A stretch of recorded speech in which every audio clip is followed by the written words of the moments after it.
Athens, 350 BC. For the angry man is aiming at what he can attain, and the belief that you will attain your aim is pleasant. Hence it has been well said about wrath, sweeter it is by far than the honeycomb dripping with sweetness, and spreads through the hearts of men. Excuse me, Aristotle? You're walking kind of fast. You know, I have trouble keeping up with you when you walk like that. Really? I did not notice I was walking fast. Anyway, spite is also attended by a certain pleasure, because the thoughts dwell upon the act of vengeance, and the images then called up cause pleasure, like the images called up in dreams. Ow! See, not only were you walking fast, but you kind of steered me into that pricker bush. Aristotle, are you mad at me about something? Not that I'm aware of, Wolfites. Was it last week when they had the free stuffed grape leaf samples in the marketplace and I took the last one? No, you didn't take the last one. You ate 2, and then there weren't any more. 2 is okay. It's so not okay. This is covered by Plato, by Socrates. Everybody gets 1 when there's free samples. Oh, so now you're motivated by spite. Spite is good. You know what we'd have if there were no spite? Nothing. We'd just sit around like that idiot over there, the one who took the last chariot space on Monday. Oh, the one you accidentally spilled your hot lentils onto and then you had nothing to eat? It was worth it. Stupid bust-out jerk. Wow, you are one angry philosopher. Today on the show, we'll ask whether we've made any progress or whether we still need spite.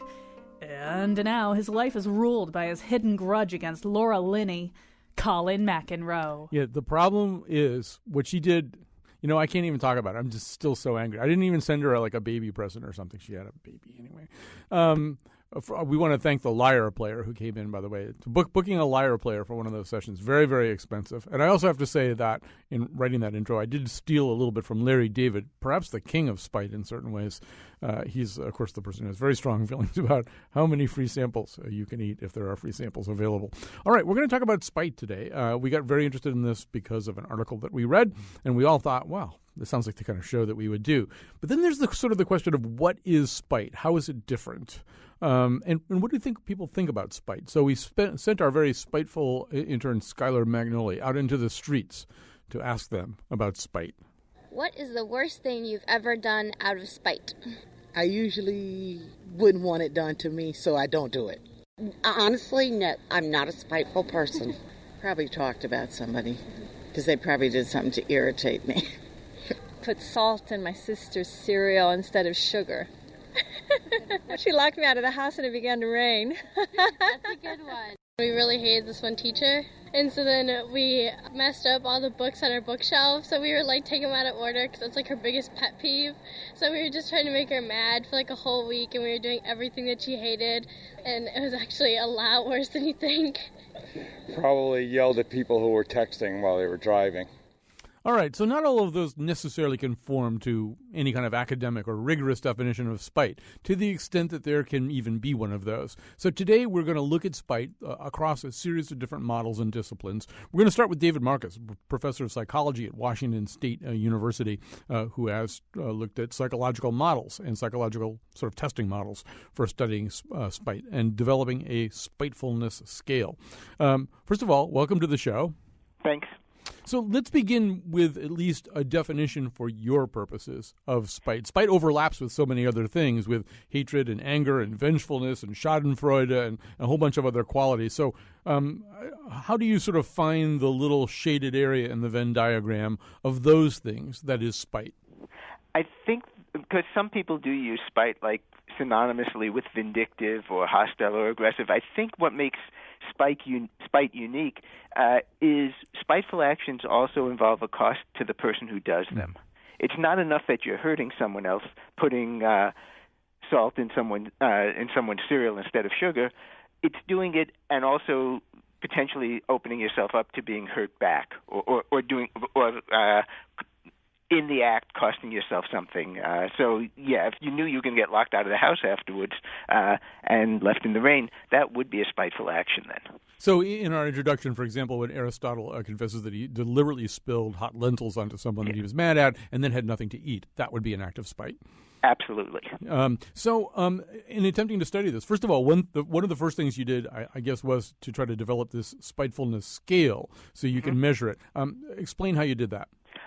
Essentially, colleagues and I just sat down and tried to think of as many examples that seemed realistic and that actually seemed to occur in people's lives in which people would engage in spiteful actions. So the initial step of any kind of scale development is just trying to generate items, and we did it in the form of very short vignettes. And again, most of them, we aim for things that are pretty much everyday experiences. Pulling out of a parking lot and seeing someone waiting for the spot. There's already been some research that sometimes people slow down when they see that. Right. That would seem like a spiteful action. Waiting. Checking out at the grocery store, feeling like the person behind you is impatient, so taking your time paying. It's not a big cost to you, but you could have been out of the grocery store quicker. Things like that.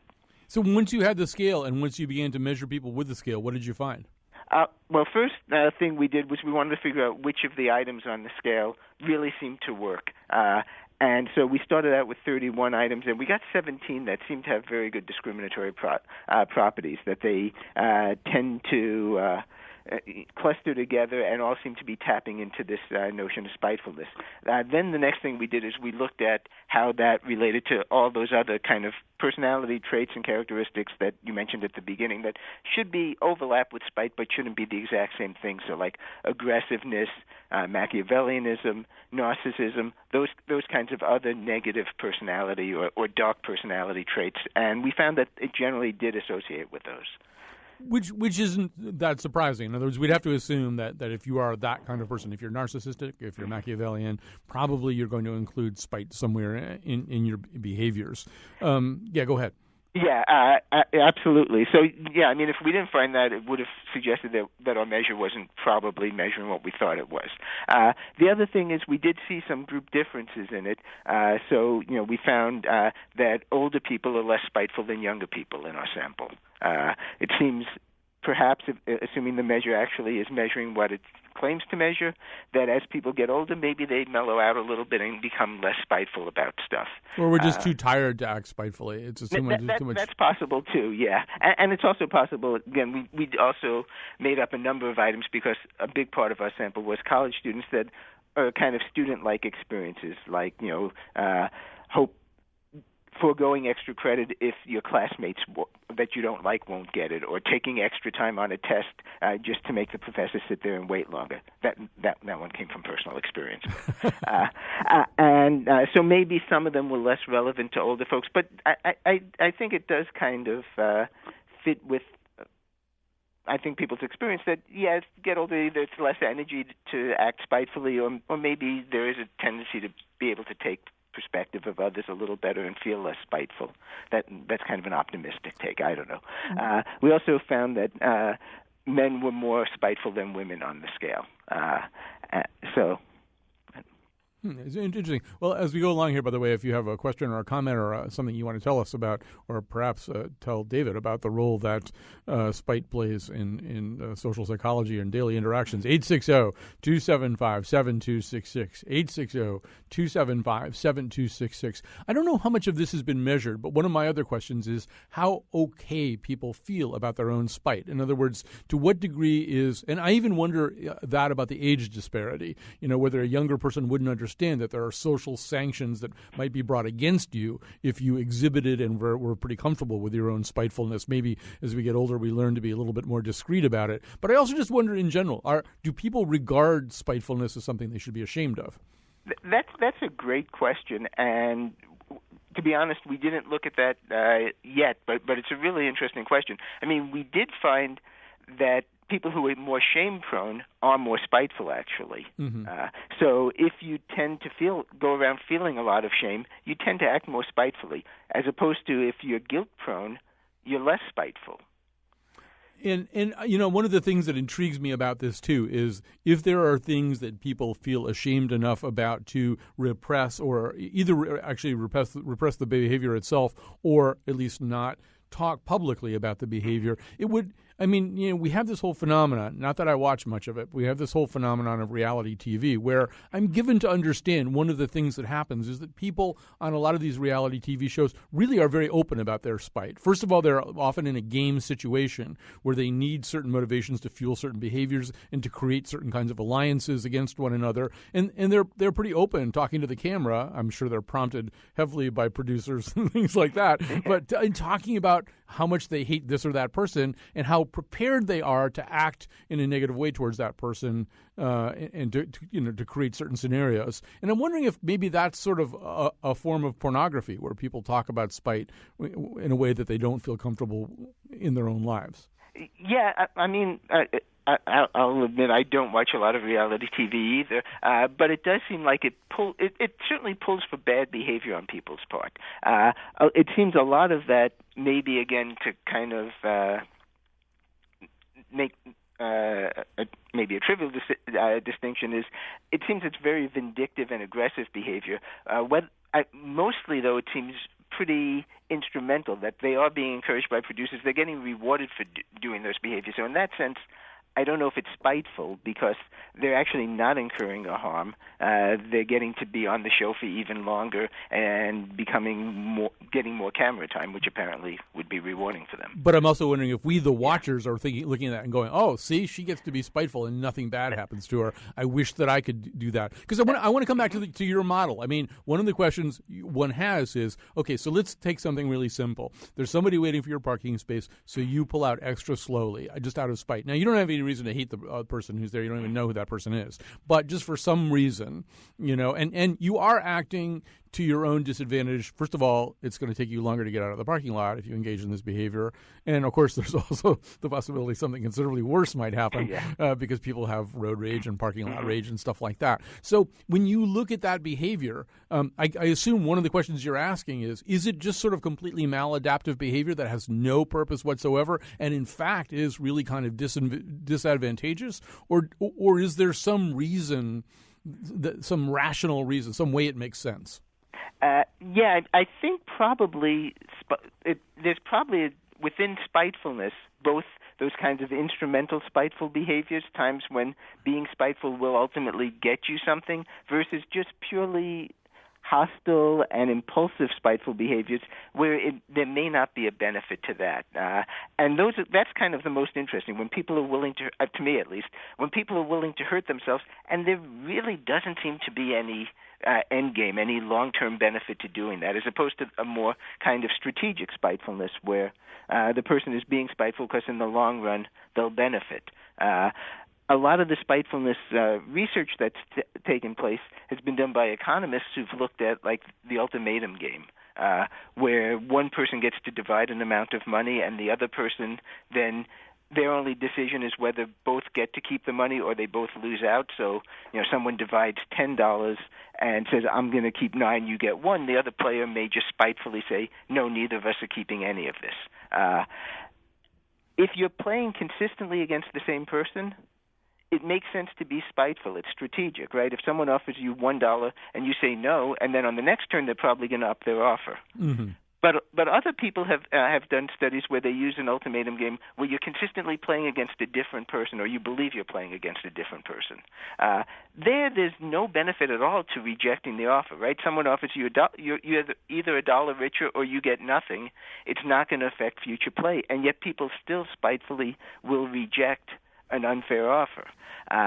It doesn't seem like there's any, at least in that situation, gain to do it, but yet certainly people are not inclined to let someone walk away with $9 and they get 1, even though it won't affect what happens in the future. So there it doesn't seem strategic. It seems purely just, this is wrong, I'm not going to put up with this, too bad, we both lose. But excuse me, at a more sociological level, at the level of sort of what's normative, it seems to me that one of our assumptions that's built into the culture is that spite's a bad idea, that if you do things out of spite, it will cloud your judgment. Now, one of my Rosetta Stones for understanding all of American life are the Godfather movies. So in the Godfather movies, we are sometimes told, or the characters are one of the lessons that exists within the Corleone family is don't let spite cloud your judgment, although there seems to be an awful lot of spite within that world. But let's play a little clip here. Let's play the long clip from The Godfather. You're going to search me when I first meet them, right? So I can't have a weapon on me then. But if Clemenza can figure a way to have a weapon planted there for me, then I'll kill them both. Hey, what are you going to do? Nice college boy, huh? Didn't want to get mixed up in the family business? Huh? Now you want to gun down a police captain, why, because he slapped you in the face a little bit? Huh? What do you think, this is the army where you shoot him a mile away? You got to get up close like this, and bada bing, you blow their brains all over your nice Ivy League suit. Come here. Mwah! You're taking this very personal. Tom, this is business, and this man is taking it very, very personal. Where does it say that you can't kill a cop? Come on, Mikey. Tom, wait a minute. I'm talking about a cop that's mixed up in drugs. I'm talking about a dishonest cop. A crooked cop who got mixed up in the rackets and got what was coming to him. That's a terrific story. It's not personal, Sonny. It's strictly business.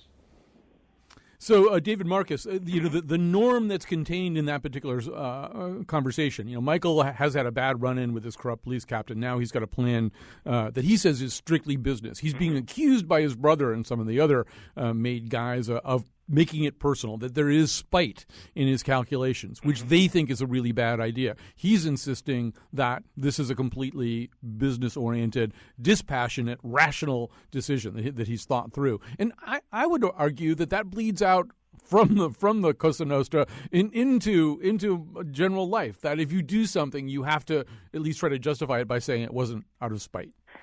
Yeah, I mean, people often don't, I think, own their own spite when they are acting spitefully. I think you're onto something in terms of that. Even though, again, there's some research, and I think your guests later on are going to talk about this, that spite may actually serve an important social function in maintaining norms and having society work. Most people don't seem to want to acknowledge that they've acted spitefully. A nice thing about doing sort of online questionnaire research is I'm hoping we get sort of people willing to acknowledge and spiteful actions because it is anonymous and there's no way it can come back to them. But yeah, in everyday life you don't see people too often saying the reason I did this nasty thing was purely out of spite. They often will rationalize it and give some argument why, or at the very least, they'll argue that some social norm was violated, something unfair happened, and of course they had to respond that way. We've got another clip for you about this, David Marcus. This is Jerry Seinfeld, who's bought a jacket and he's trying to return it. He's having a conversation with the salespeople about that. Excuse me, I'd like to return this jacket. Certainly. May I ask why? For spite. Spite? That's right. I don't care for the salesman that sold it to me. I don't think you can return an item for spite. What do you mean? Well, if there was some problem with the garment, if it were unsatisfactory in some way, then we could do it for you. But I'm afraid spite doesn't fit any of our conditions for a refund. That's ridiculous. I want to return it. What's the difference what the reason is? Let me speak with the manager. Excuse me. Bob? What seems to be the problem? Well, I want to return this jacket, and she asked me why, and I said for spite, and now she won't take it back. That's true. We can't return an item based purely on spite. Well, so fine, then. Then I don't want it. That's why I'm returning it. Well, you already said spite, so... I changed my mind. No? You said spite. Too late. So here we are at the level of the presentation of self in everyday life. And Jerry Seinfeld is talking, David Marcus, more as if he's answering one of your questionnaires, right? In a questionnaire, he'd feel comfortable saying that I brought a jacket back one time because because I just didn't like the people who sold it to me. But the comedy, the laughter in that bit is that we don't say these things. Yeah, exactly. That was just a wonderful clip that I had no memory of from the show. That's fantastic. It's so people don't give that reason for why they do things all that often, except for maybe to people that they know very, very well. But in everyday life, you're right. We don't say that. All right. Well, David Marcus, it's been fantastic to talk to you, and we look forward to even more research. You're going to stay with Spite, I assume. I mean, you're raking across the surface here. I assume you're going to dig even deeper. Yes.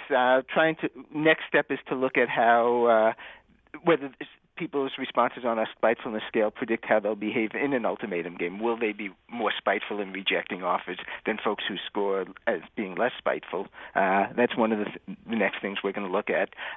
But yeah, I've been interested in sort of these dark personality traits of spite and psychopathy and narcissism, and so yeah, I'm going to stay in that area. You sound like you've been the ideal guest today. I'm sure you'll be an ideal guest for us on future shows. We're interested in all of those things too, so we promise to follow up with you. All right. We're going to take a break. We're going to come back, and as David Marcus said, our next guest is going to talk about situations in which spite may actually be somewhat adaptive. Floated the land to spite the bridge, dug up the hills to spite the sky, tore out his tongue to spite the lies. He cut down the trees to spite the shade, laid her to rest to spite the life they made, burned his Bible to spite the Lord, took a day off to lick his wounds. I heard him swear, life is such a cursed affair, I'm gonna hold my breath, no, I'm gonna stop breathing to spite the air. All right, we're back. We're talking about spite. You know, in the world of sports, this has come up even in the last 24, 48 hours. University of Connecticut will be playing Notre Dame tonight. The coach of Notre Dame has kind of fractured the normal social compact that papers over the spite aspect. I mean, usually coaches have to sort of pretend that they just want a well-fought game. And Muffet McGraw is openly talking about the fact that UConn and Notre Dame hate each other. And that may be an example not only of hatred, but also of spite, because there are certain disadvantages that you incur once you admit that you bear true animosity against your opponent. So speaking of sports, I want to mention that tomorrow night, Wednesday night at 7 p.m., we'll be at Watkinson School for a program about sports. We call it How Do We Get Back to the Field of Dreams, talking a little bit about some of the innocence that's leached out of sports, both at the level of youth sports that our kids play all the way up to the very tippy-top highest pinnacle of sports. We have a great panel for you. You're welcome to join us. You should contact Watkinson School right now, watkinson.org for tickets. We'd love to see you there tomorrow night. We're going to have a pretty good crowd and a great panel and a great evening. So join us, 7 p.m., Watkinson School. All right, we're going to move on here. We're going to talk about spite as an adaptive behavior, or whether it can be an adaptive behavior. And to guide us through that, we have Rory Smead, an assistant professor of philosophy of biology at Northeastern University. Welcome to the show.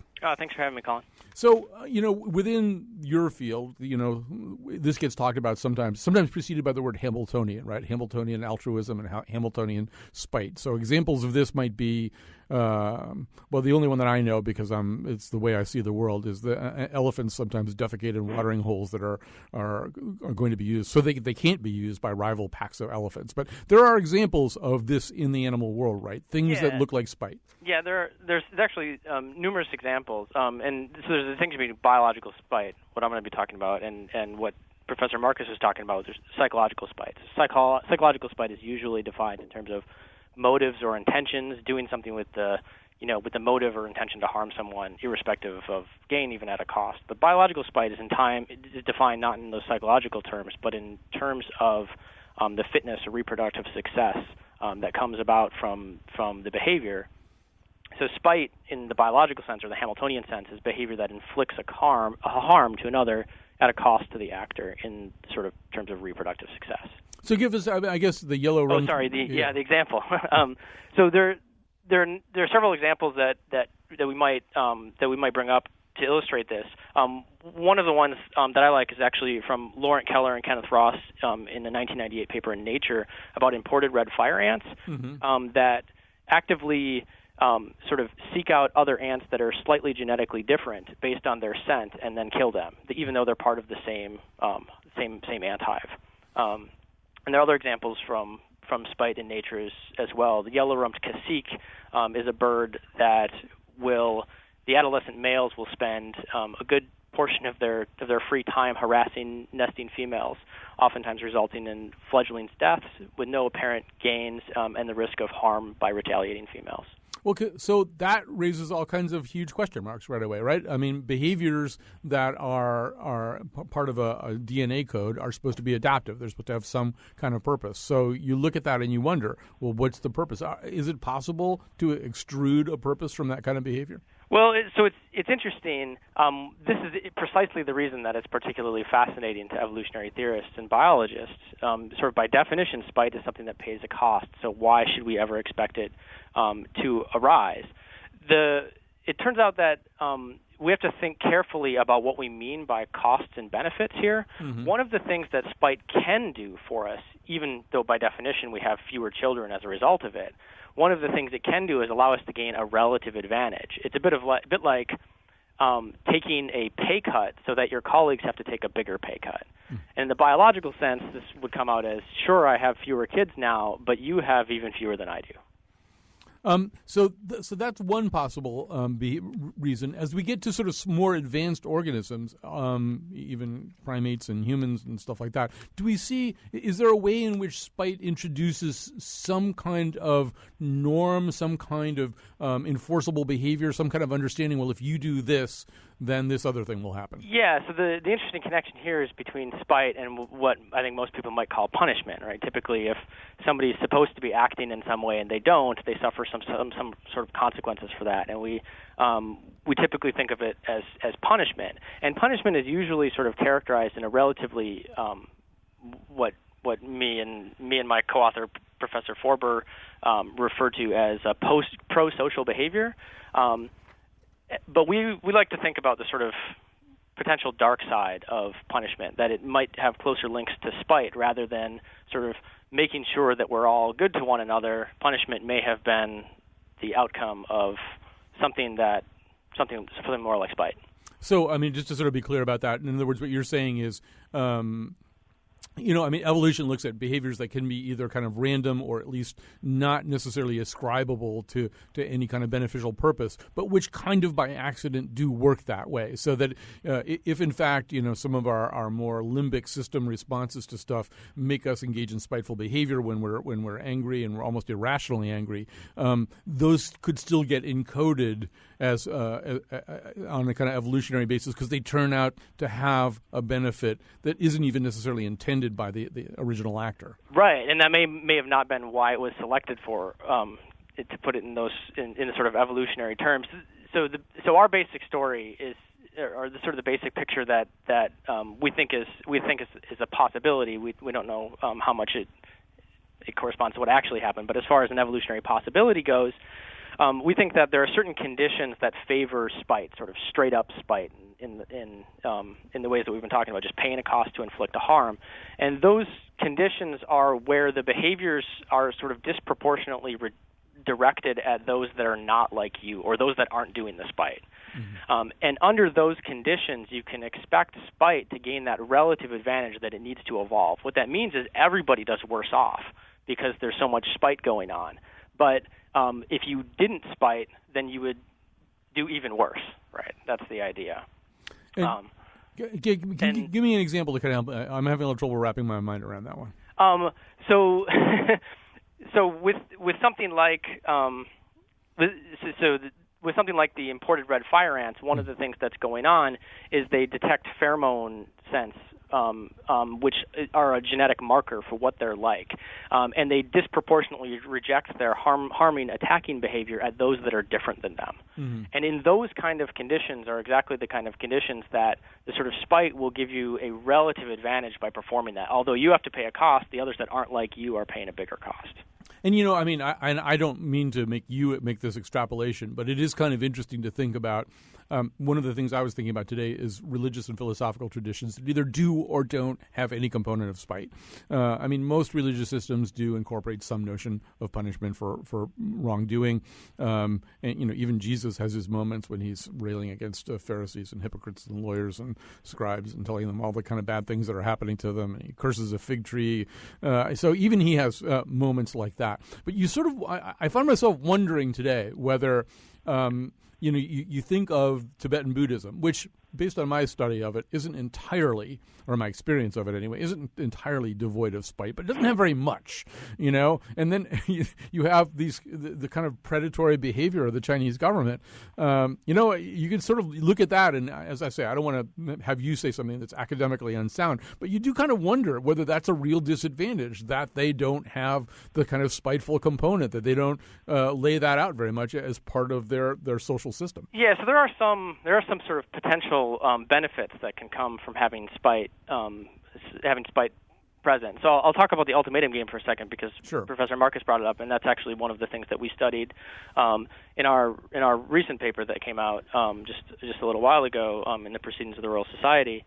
So we presented an evolutionary model of the ultimatum game, which in a sense is just a mathematical description where we have little, in a sense, fictional reproducers playing the ultimatum game, and they're playing not for money, but they're playing for reproductive success. You might imagine, so the ultimatum game, just to restate it, is that there's two players. One player gets to propose a split, say 50-50 or 90-10, and the other player can either accept or reject it, and if they reject it, they get nothing.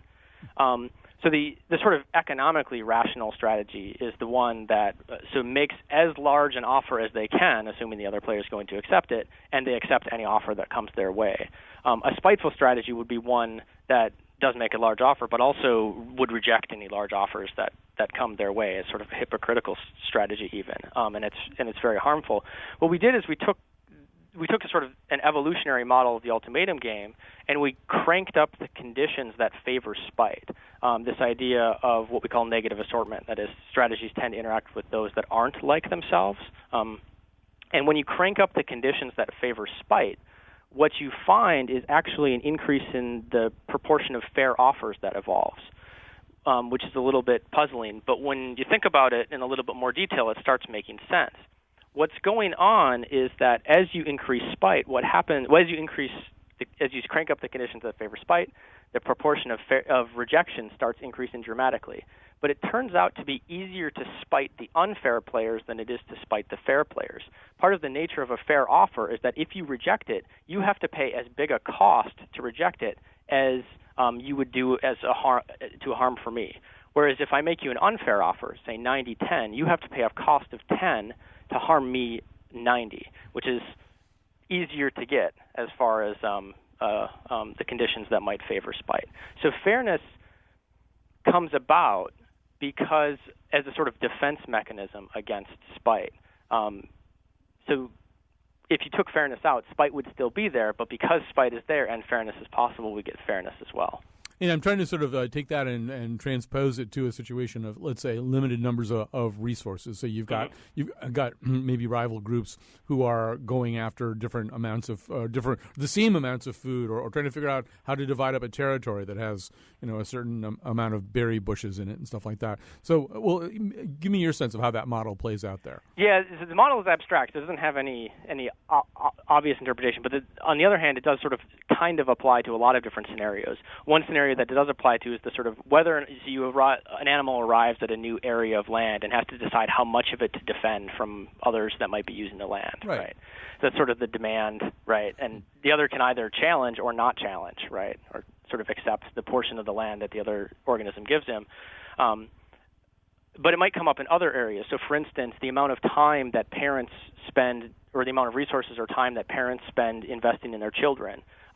Both parents want their children to do well, but they're sort of at odds with respect to, they'd both prefer the other one to sort of do the lion's share of the work in biological context, feeding, defense, things like this. That's going to come up as a conversation in some households that listen to this show, I think. This is a fascinating stuff. We're going to sort of move from here to the area of pure political behavior where there seems to be an awful lot of spite. So thank you so much, Rory Smead. Rory Smead is a professor of philosophy of biology at Northeastern University. Let's grab a quick break here. We'll come back. We'll talk about it in the world of politics.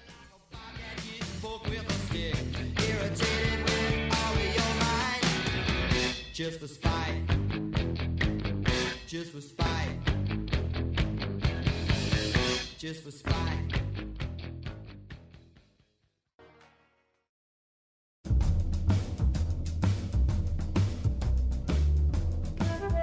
The lesson is clear. People who are ruled by spite and envy and vengefulness are jerks and should die and burn like pigs in hell, and I should get their cars if they have nice ones. Today's show was produced by Betsy Kaplan and me. Our interns are spiteful Greg, George, Anthony, Andrew, Shabazz, Lishke, and jealous Jane Ashley. Greg Hill appeared in our intro and tweets for us at WNPR Colin. The part of Bill Curry was played by Fredo Corleone.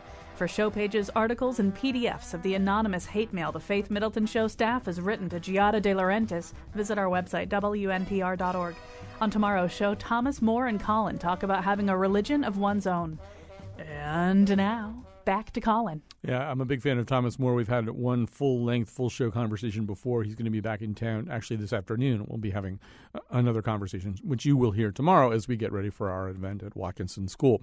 So we're going to move on, and this is an area where I might expect to get a few phone calls also as we go along, because I think it's something a lot of people are observing, this notion that spite, as good a word as any anyway, that spite has pervaded the American political process, both at the level of the big players, the people actually in Congress, the people in the executive branch, and also maybe at the level of the voters. And we're going to talk about both of those with Alan Abramowitz. He is the Alban W. Barkley Professor of Political Science at Emory University. So, Alan Abramowitz, first of all, we know that spite is not a new thing in politics, and people who watch the movie Lincoln, watching the coarseness of the debate, and Tommy Lee Jones calling people addle-pated and nincompoops, and we know that the people have taken a cane to one another on the floor of the Senate in previous times. Spite isn't new in politics. So if there's a difference now, what's that difference? Right. Well, you're absolutely right. It's not a new thing in politics, but it's certainly true, I think, that in recent years we're seeing an uptick in the level of personal animosity that we're seeing in politics, name-calling, just generally negative feelings about the other side. And I think we're seeing this not only among leaders in Congress, for example, but even within the public, or at least within that segment of the public who are engaged in politics, who care about politics.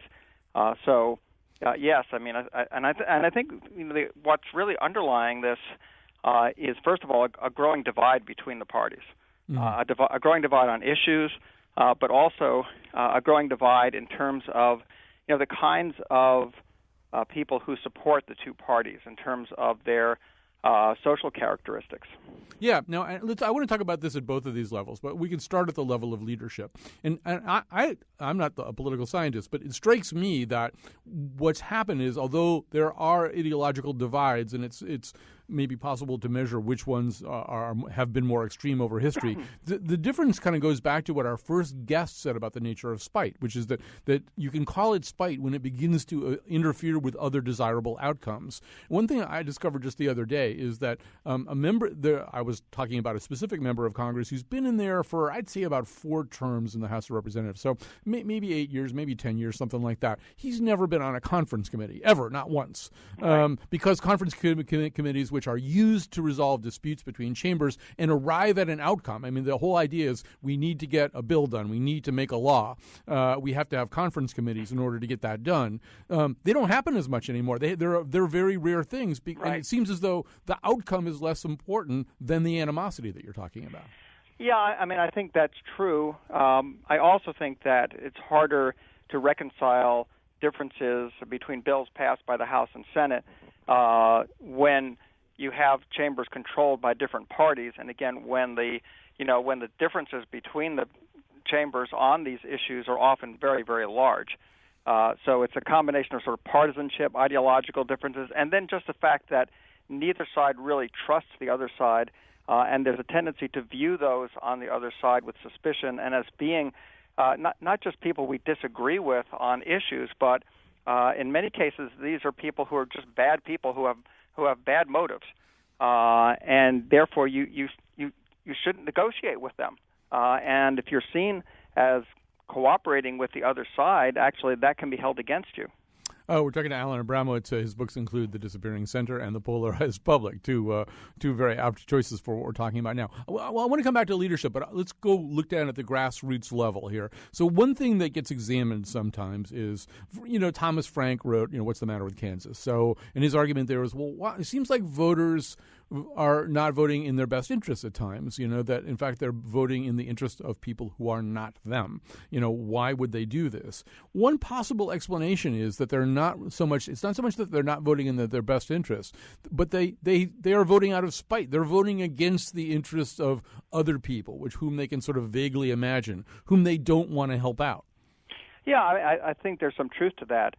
That we tend to see those on the other side, and I'm talking about within the public now, as being different from us, and as having bad motives again, and so in the case of those on the left, I think often view voters on the right as conservatives as either being just rich people who want to just game the system to advance their economic interests, or as super religious people who want to impose their will on everyone else. And on the right, there's a tendency to view those voters on the left as being just out to get things for free and being lazy and not wanting to work and wanting to just live off of welfare. Yeah, I mean, one of the big questions is if it's true, which I would say it is, that and the average person is more likely to lose his or her health insurance than to suddenly acquire $2 or $3 million more dollars than that person has. Right. Why does that person vote against expansions and access to health insurance and in favor of tax structures that favor people who are much wealthier than said example person is? Yeah. And I do think sometimes they are voting against. They're not voting for something. They're voting against a whole bunch of people that they don't want to have take advantage of some new benefit that's provided. Yeah, I think that that's true to some extent, and I also think that certainly one of the factors underlying that is race. Mm-hmm. And so I think what you're seeing is that there's a lot of suspicion among conservatives that the people who are benefiting from these government programs, including the Affordable Care Act, are not only they're lazy and they're not willing to work hard and they follow this sort of supposedly traditional American path to get ahead, but they're also sort of different people, and they're not like us, and race certainly has a lot to do with that, and I think that plays into views of not only of some of these issues, but views of President Obama and views of the types of people who voted for the president. Yeah, I think race, but also class and education enter into this. I'll give you an example, too. In 1993, President Clinton was starting his first term, and his first nominee for Attorney General was a woman named Zoe Beard.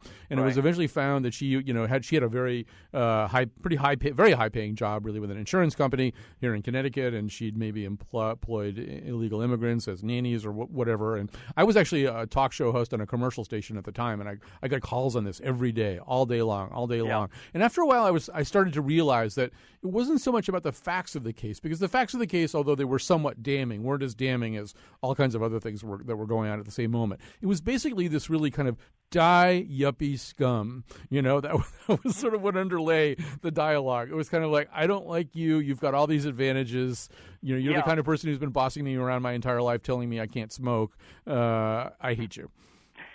Yeah, I mean, I think there's definitely something to that.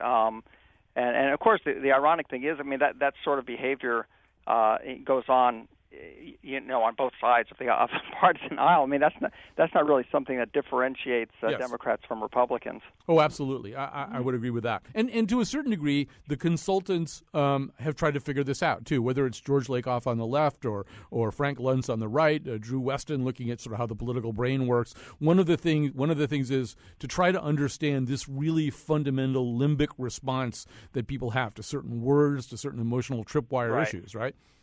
Yeah, and I think there's a tendency also to see the president and liberals as being somehow un-American, and part of that I think is it gets based on race, but I mean, part of it also reflects this sort of cultural divide that you have in American politics now, where the country is really divided in terms of people's religious beliefs, and that's something that's relatively new. I mean, we didn't see that.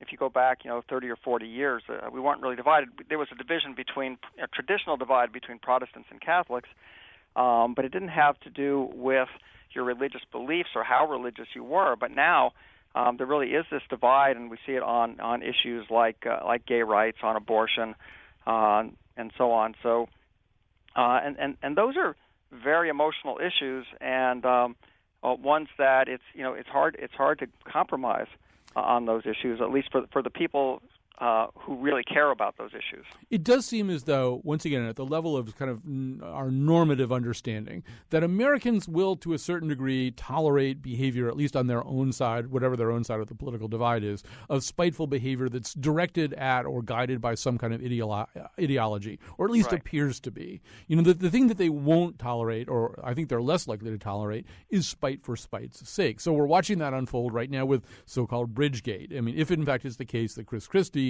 closed a bridge out of sheer spite, or that somebody working for Chris Christie closed access lanes to a bridge out of pure spite, and Republicans and Democrats were stuck in the same traffic jam anyway. I mean, it seems to me that that's going to be processed in a different way. Well, it's kind of interesting on that, though. If you look at what's happened to public opinion, since those revelations, actually Christie's popularity among Republicans hasn't been damaged. In fact, he's getting perhaps more support from Republicans than he was before. He was viewed with some suspicion, I think, by conservative Republicans before as being someone, who was perhaps too moderate, too willing to compromise, to work with Democrats. But now that he's being attacked by Democrats, you're seeing some evidence of conservatives rallying behind him. So I'm not quite sure if that's true. I mean, I think that kind of spiteful behavior may not be hurting him very much on his own side of the aisle. His problem is that he's the governor of a very democratic state, so you can't survive that kind of thing and continue to be have a high approval rating in a state like New Jersey. Last question, because we're running out of time, not because this isn't fascinating, because it absolutely is fascinating. But you sort of wonder also about the change in the media climate, right? You have more ideological and partisan-directed media. So whether it's Ed Schultz on the left or, Glenn Beck on the right, it's sort of okay to be in attack mode now. Oh, yeah, absolutely.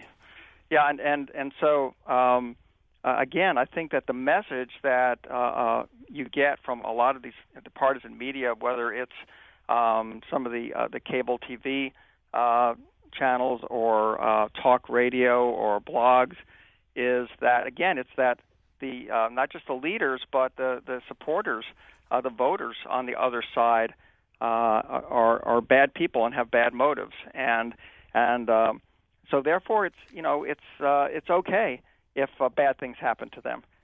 Because they're trying to take advantage of you, and they would hurt you if they had the opportunity. So it's okay to hurt them. Your books include The Disappearing Center and The Polarized Public. Is there an end in sight to all this? I don't think there's an end in sight anytime soon. In fact, I actually think it's going to get worse. I think in the aftermath of the upcoming elections, you're going to see, for example, a more polarized Senate than we have now, regardless of which party is in control. So, I'm afraid not, at least not for the next couple of election cycles. Well, thank you so. I mean, that was a non-uplifting note to end on, but it's going to have to. That's all right. It's going to have to do. Alan Abramowitz, thank you so much for joining us. I want to thank Betsy Kaplan and Kylan Wolf for producing today's show, and remind you, feel free to join us tomorrow night at Watkinson School. It would be good if you got in touch with Watkinson School beforehand, either on their phone line or at watkinson.org, for our 7 p.m. summit on the future of sports, on how we lost some of the innocence of sports, whether we can get it back. We'll all be enjoying a women's basketball game tonight. Many of us will be anyway, but on Wednesday morning we may have a whole bunch of other questions to ask. So anyway, Thomas More will be on the show tomorrow, and then tomorrow night we're at Watkinson School. We'd love to have you join us. Thanks to everybody who listened today, and we'll talk to you tomorrow. Is it love or spite that drives you to his arms? Can you make your heart believe it's right? what you are doing wrong. Tell me, darling, is it love or is it spite? I'm Kyone Wolf, and I don't try to improve my work here because I have naysayers. I do it in spite of them. Kyone, you don't really have any naysayers. Oh. I better find some, or else I'm going to get really bad at this job.